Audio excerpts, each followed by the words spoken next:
செய்தியாளர் நேயர்களுக்கு வணக்கம். இந்த தை திருநாளில் உங்கள் அனைவருக்கும் பொங்கல் வாழ்த்துக்களை தெரிவித்துக் கொள்கிறோம்.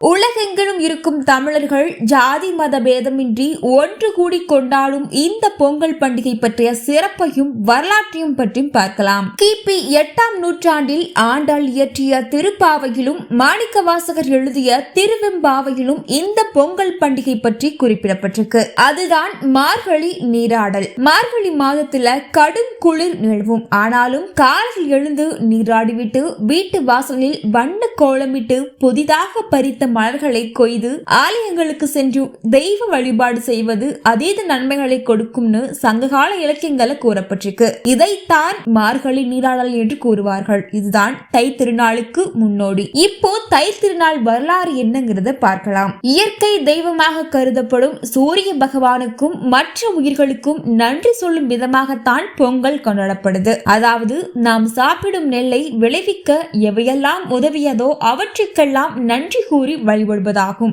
ஆடி மாதம் பயிரிடப்பட்ட பயிர்கள் தை மாதத்தில் அறுவடைக்கு தயாராகிவிடும். அந்த காலங்களில் எல்லாம் தை மாத அறுவடையே அதிக விளைச்சல் தரும் என்பது நம்பிக்கை. பொதுவாக பொங்கல் பண்டிகை 4 நாட்கள் கொண்டாடப்படுகிறது. பொங்கலுக்கு முதல் நாள் போகி பண்டிகை. போகி பண்டிகை அன்று வீட்டை சுத்தம் செய்வது, தேவையில்லாத பழைய பொருட்களை எரிப்பது வழக்கம். பழையன கழிதலும் புதியன புகுதலுமே போகியாகும். விளைச்சல் முடிந்து பிறக்கும் ஆண்டு புதுமையாய் மகிழ்ச்சிகரமாய் இருக்க வேண்டும் என்பதே இதன் பொருள். நமக்கு கெட்ட நேரம் கெட்ட எண்ணம் எல்லாம் இந்த தீயில் கருகிவிட வேண்டும். பிறக்கும் ஆண்டு நமக்கு நல்ல எண்ணங்களையும் நல்ல பலன்களையும் தர வேண்டும் என்று எண்ணிதான் போகி பண்டிகையை கொண்டாடுகிறோம். சூரிய பொங்கல் உழைக்கும் மக்களின் தேவனாகிய கதிரவனுக்கும் மற்ற உயிர்களுக்கும் நன்றி செலுத்தும் விதமாக சூரிய பொங்கல் கொண்டாடப்படுகிறது. இந்த பொங்கல் படைகளில் முக்கியமாக மஞ்சள் கொத்து, கரும்பு, வாழை, கிழங்கு வகைகள், கொடிவழி காய்கறி வகைகள் இடம்பெறும். தண்ணீர் சேர்த்து வைக்கப்படும் பருப்பு குழம்புடன் படையலிட வேண்டும். தை பிறந்தால்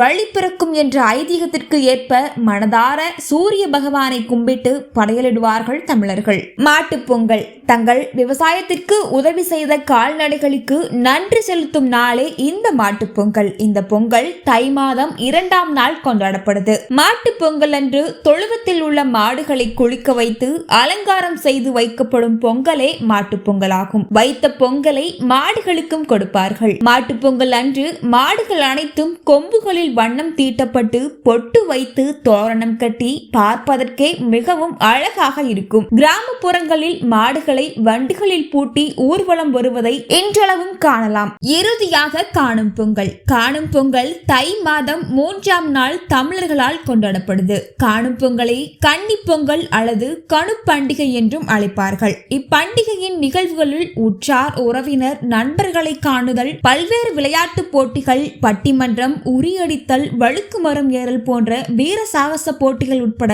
பல்வேறு நிகழ்ச்சிகள் இந்நாளில் கொண்டாடப்படுகிறது. மேலும் இந்நாளில் மக்கள் பீச், தியேட்டர், பார்க் மற்றும் பிற சுற்றுலா தலங்களுக்கு சென்றும் கொண்டாடுவார்கள். தமிழர் திருநாளான பொங்கல் பண்டிகையை தமிழ்நாட்டில் மட்டுமில்லாமல் இலங்கை, மலேசியா, சிங்கப்பூர், அமெரிக்கா, கனடானு உலகெங்கிலும் உள்ள தமிழ் மக்கள் மிகவும் உற்சாகமாக கொண்டாடி வருகிறார்கள். மேலும் தைப்பொங்கல் விழாவானது இந்துக்களின் விழாவாக மட்டுமின்றி தமிழ் கிறிஸ்தவர்கள், தமிழ் இஸ்லாமியர்கள் என அனைத்து மதத்தவரும் ஒன்று கூடி கொண்டாடுவது தமிழர்களின் ஒற்றுமையை மேலும் பறைசாற்றுகிறது. மீண்டும் ஒரு முறை அனைவருக்கும் பொங்கல் நல்வாழ்த்துக்களை சொல்லி விடைபெறுகிறேன். நன்றி, வணக்கம்.